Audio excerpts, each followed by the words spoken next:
Well, now how is it that they would even let out the fact that there's an underground military base at Denver?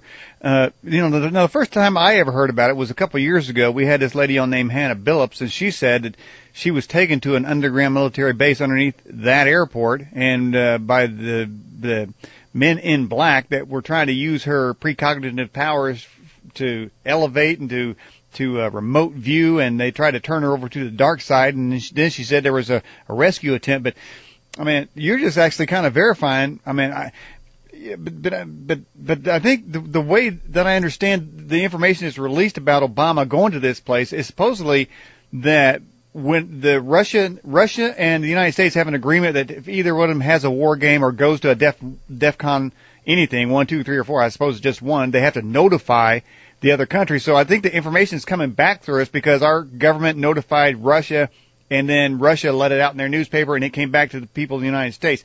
Is that the way that you see how it happened, or did our government itself release that information? Well, I know that it got released, and it's pretty much common knowledge, and it's been released in the mainstream media regarding him going to Denver. Mm-hmm. So you have multiple fronts of information where stuff gets leaked out. I have no doubt that there's probably some stuff that comes out of Russia and China. I mean, if you look at the Russia and Russia Today particularly, and the reports that come out of the Chinese media on their mainstream media, they're talking about the Second Sun. They're talking about Nibiru openly. They have broadcasts about UFOs and all kinds of things that we don't hear about here in the United States. It's just fascinating. And regarding the deep underground military bases, you had the testimony of Phil Schneider.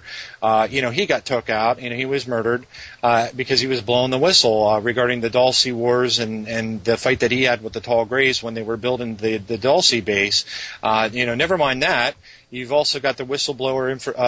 There's so many whistleblowers. It's unbelievable. I mean, you've got the James Casbolt testimony, Michael Prince.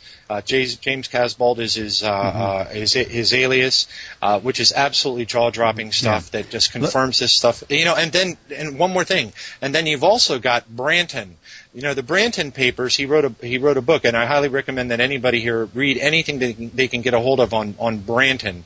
Branton is like Fritz Springmeier. Fritz Springmeier blew the whistle on the Illuminati. He wrote, the Illuminati Mind Control Slaves book. He wrote the 13 Bloodlines of the Illuminati, which includes the DuPonts, the Kennedys, a big list of folks. And the reason why I bring up Branton is just recently I wrote that article, Alien Demon Breeding Facility, a long time ago, and coincidentally, I received a comment from an anonymous person. Now, I had quoted a little bit from a Branton paper, and again, I recommend you get the Dulce book. It's absolutely unbelievable because it talks about how the Ashtar Command is in bed with the Reptilians, and this is something into the Pleiadians, the Galactic Federation Light, that it's been a conspiracy for over 15 years now, and they're all in bed together, working together to trick humanity. But I get a comment that comes in from my old website, Tribulation-Now.com, and the anonymous poster says, I know where Branton is because Branton is my brother. His name is Bruce Allen Walton, and he's in the Utah State Prison. So I go to the Utah Department of Corrections. I type in Bruce Allen Walton, and up comes this guy's picture. So this guy Branton is the real deal, and he has so much information that he's leaked. A lot of these guys that leaked this information, they were contractors that were working for the Black Ops that were brought into these bases to work, and when they saw what was going on down there, they freaked out, and they made a run for it, and then they started writing papers and under aliases and getting the information out, and it's the real deal. Zen Garcia, we're talking about, and John the Baptist sent those audio clips about a carnivorous, kind of a feeding frenzy, a carnivorous feeding frenzy there of the aliens. And we did have James Casbolt on this program, and on that program he said that he was on a ship where containers full, 10 by 10 containers full of body parts, small bone fragments, maybe tissue or whatever. He said that was the remainder exactly as those audios described, of a feeding frenzy of aliens, and because they get the taste and they just start going at it, start ripping flesh, and then they have the leftovers, which the Navy puts into these containers and takes them out to sea.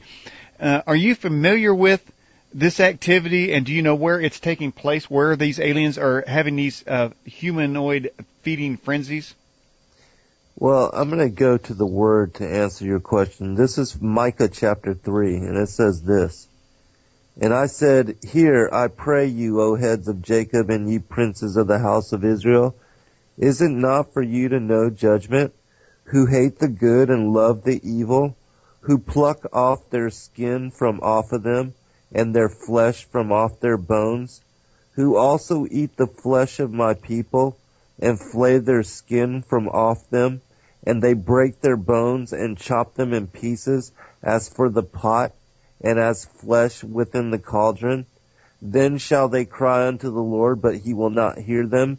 He will even hide his face from them at that time, as they have behaved themselves ill in their doings. And we know that it all goes back to Genesis chapter 3:15, where the Lord told us that there was going to be enmity between the seed of the woman and the seed of the serpent. In that, he also cursed the serpent, and he said that the serpent would feed off of the dust of the earth. Is not Adam's body made of the dust of the earth? Do not the reptilians and their hybrid children, the giants, do not they drink the blood of humanity and eat the flesh of humanity and have even prior to the flood? Isn't that the whole reason why the Lord had to bring the flood on the planet to begin with, was to regenerate and repopulate the planet with the pure seed, the pure generational seed of Noah and his family? And the reason he made a covenant with them to not eat the flesh that had the blood within it was to serve as a condemnation against the fallen angels and their giant children and what they did prior to the flood and what they are doing now. Because we are at that point where we're as in the days of Noah. As in the days of Noah. I want to read something real quick, Daniel. This is a passage from Berosus that talks about the situation on the planet right before the flood. Because if you don't understand what the Lord is saying in Matthew 24 about as in the days of Noah, so shall it be in the days of the second coming of the Son of Man, then you'll completely miss that it's tied to Genesis 6 and Genesis 3:15. And it says this, There was a time in which there existed nothing but darkness and an abyss of waters, wherein resided most hideous beings, which were produced of a twofold principle. There appeared men, some of whom were furnished with 2 wings, others with 4, and with 2 faces. They had one body, but 2 heads, the one that of a man, the other of a woman, and likewise in their several organs, both male and female. Other human figures were to be seen with the legs and horns of goats. Some had horses' feet, while others united the hindquarters of a horse with the body of a man, resembling in the shape the hippocentaurs. Bulls likewise were bred there with the heads of men, and dogs with 4-fold bodies, terminated in their extremities with the tails of fishes. Horses also with the heads of dogs, men too and other animals with the heads and bodies of horses and the tails of fishes. In short, there were creatures in which were combined the limbs of every species of animal.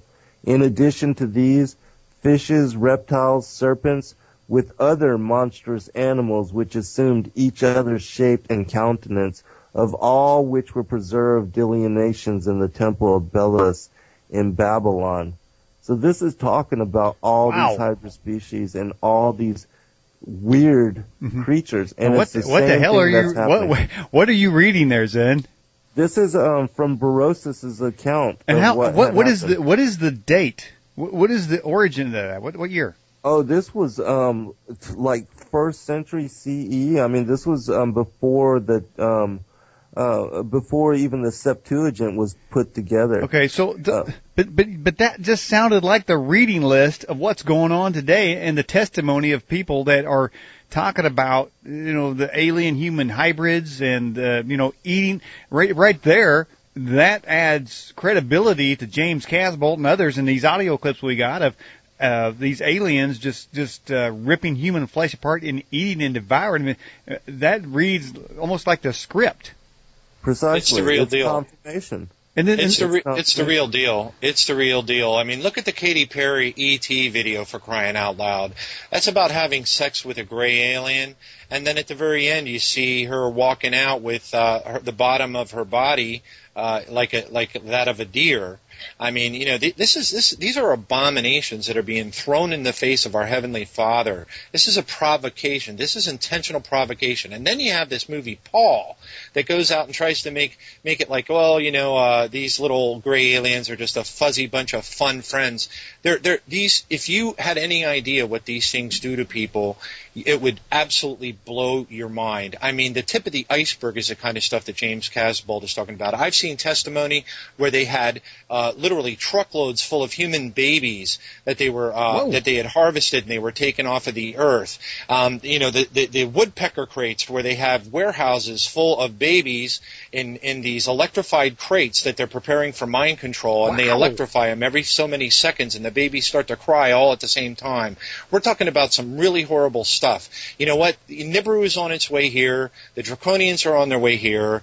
The destruction of the earth is on its way here. Mm-hmm. And the trumpet judgments. I mean, look at it. Standeo, you played it on the last time when I was here on the show. Mm-hmm. Standeo mentioned that the rumblings in the Pentagon right now are that the Anunnaki or the Sumerian gods are returning. Never mind that he also testified or said on Coast to Coast AM that the Hopi Indians in the Second Mesa told him and his wife Holly that they're getting ready to go underground because of a major solar event. Mm-hmm. Okay, the first trumpet judgment, which kicks off the beginning of the Great Tribulation, and I argue also includes a UFO war, is the third of the trash. A third of the grass and a third of the trees burn, and then you've got a mountain falls. The wormwood is the third trumpet. Okay, the first verse in Revelation says, "And these things will shortly come to pass." The word "shortly" means in rapid fire succession. So when this stuff breaks loose, if it's going to happen anytime soon, when it happens, it's going to be bam, bam, bam. And the wormwood comet thing, okay, it says that a star falls down. It's not clear that it actually impacts the earth necessarily, but turns the waters to wormwood, and it says it makes them bitter and makes men die and become sick. All right, bitter. Okay, the comet, supposedly the comet Elenin, similar to the comet Halley's comet back in 1910, everybody in the Earth freaked out because they were afraid because the scientists had figured out through light spectrum analysis and such that it had a hydrogen cyanide tail.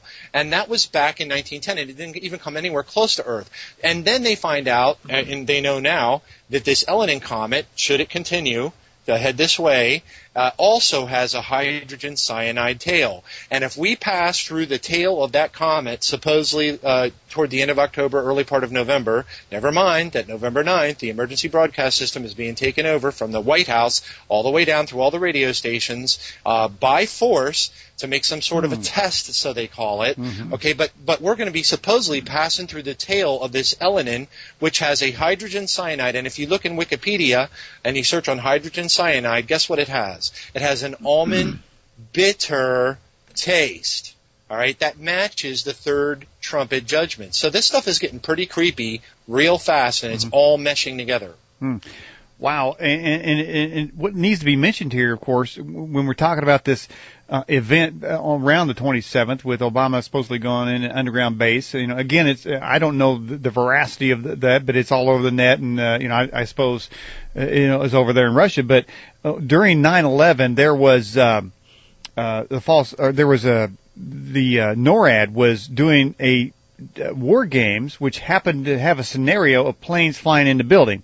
So they were ordered to stand down on that day. So the importance of this is that coincidentally, this could be another one of those events where supposedly we're having a war game scenario, but something real happens and confuses everybody. Do you guys agree that could be the issue that could happen? Amen, brother, man. Cheney is a shape-shifting reptilian freak just like George W. Bush and the whole bunch of them. And he was running that whole deal in NORAD, and he told the jets to stand down. Mm-hmm. The whole reason why that jet in Pennsylvania, the plane in Pennsylvania crashed was because it was blown out of the sky by an F-16 that didn't stand down from Cheney's orders. I don't know if he didn't get it or whatever, but that thing was blown out of the sky. There was no crater from that plane. That whole thing was a setup. I mean, Marvin Bush, the little brother of George W. Bush, running Securicom, 6 months earlier, authorizing, an elevator. Come on.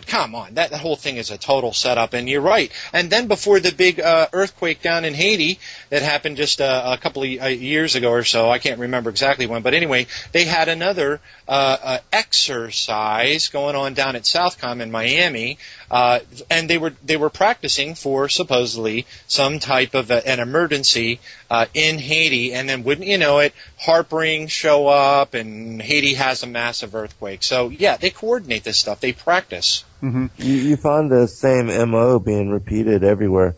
I actually made a movie about that Cheney. It's called Cheney and the Traitorous Standdown of 9/11. It's on YouTube for anybody that's interested. But it was the same MO over there in Los Angeles during the 7/7 bombings.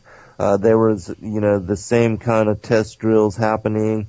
And it's also funny that Rudy Giuliani was over there for that particular event too. They brought him in as a consultant. How funny, yeah, because Rudy Giuliani also mentioned on ABC News, and I made a movie about this. It's called Giuliani, September Criminal or 9/11 Hero, and the reason I made the movie is because he declares in a ABC report with Dan Rather that he was told by a guy named John at the Office of Emergency Management that the building was going to collapse and that it was going to come down around them. Mm-hmm. And yet him and his buddies were able to get themselves out of a 47-story building, and yet they didn't relay this information on to any of the emergency workers or the firefighters or the police officers that lost their lives in the buildings on that day. So in my mind, he's a murderer and he should be brought up on charges. Yeah. And, we have this event going on now with Solandra, which is Obama gave $525 million to the solar company that, last year, and they went bankrupt this year. What people may not know about that is that loan that the Obama administration, I'm going to make a connection here, but that loan that the Obama administration gave to that solar company was renegotiated not too long ago. And in that renegotiation, they specifically said that in the event, some strange event, if Solandra, the solar company, would go bankrupt, that the private investors would get their money first and the taxpayers would get their money second. Well, of course, later, they went bankrupt as if they already knew that was going to happen. That was a protective deal. But now their information is coming out that they pressured some high-ranking general to change his story about that. And so, we have a corrupt government, and people need to be aware. They need to take action on theirself. And you guys mentioned it earlier too, and that is to research these things. 9/11 showed you that the government will project one event with, say, this NORAD false flag, these games they were playing, and then coincidentally that's what happened that day. So now we've got another event coming up. So whether or not something happens underneath September 27th, and supposedly if we go into DEFCON 1 and these things, just know that that there are things out there that may be underlying that they may have planned for us. And if it doesn't happen, fine, but don't ever give the government or any entity the benefit of the doubt thinking, oh, well, there's nothing to it. And we need to be ready at all times from what you guys are saying. But John Baptist, to you, I have that Standeo clip, and for those that never heard it, why don't we go ahead and play this here? Good idea. A number of things that I've heard from people in the Pentagon, that the buzzword in the secret of secrets in the Pentagon is the Sumerian gods are returning, and that's what they're referring to as that whole area that Peter's. Wow! Can you repeat that again, just in case anybody missed it? The buzzword in the Pentagon, in the military circles that are in the know about the cover-up here, they kind of in whisper tones talk about the return of the Sumerian gods. And they're talking about the what we would call aliens or fallen angels returning into the Middle East, into Old Sumer area. The Anunnaki. Well, could be. Under the other ancient names. Do you think that has anything to do with war?